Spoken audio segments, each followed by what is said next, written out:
Voyons maintenant les différents onglets. Donc nous allons passer d'abord dans l'onglet Code et nous allons voir les différents menus.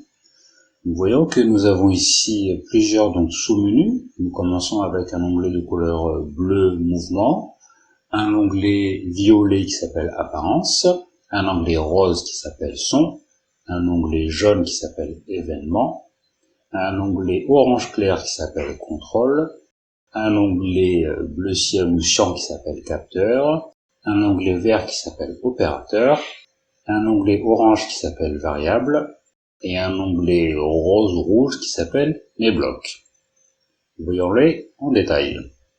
L'onglet bleu, Mouvement. Donc celui-là, évidemment, il va pouvoir concerner tous les mouvements de nos personnages, de nos lutins. Donc ça va permettre de pouvoir les faire bouger.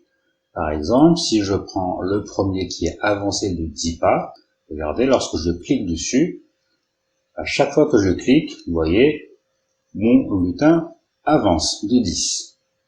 J'ai aussi tourné.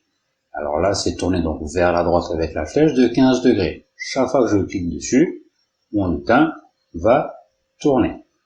Et je peux aussi tourner dans l'autre sens.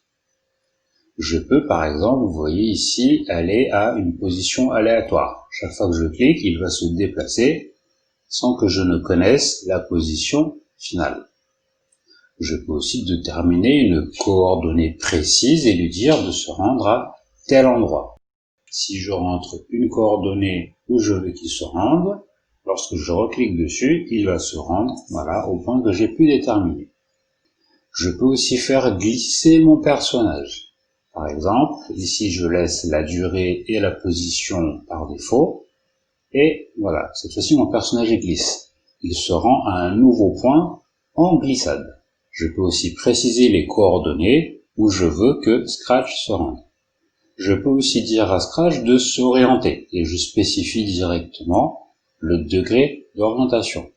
Je peux également le faire se déplacer en ajoutant des valeurs aux axes sur lesquels Scratch se trouve, que ce soit l'axe X, donc l'axe des abscisses, ou l'axe Y, l'axe des ordonnées. Donc je ne suis pas obligé de travailler sur le lutin, je travaille directement sur sa position de l'axe. Puis j'ai ensuite quelques petits contrôles. Je peux dire si jamais le rebord est atteint et le faire rebondir. Et enfin, je peux déterminer le sens de rotation.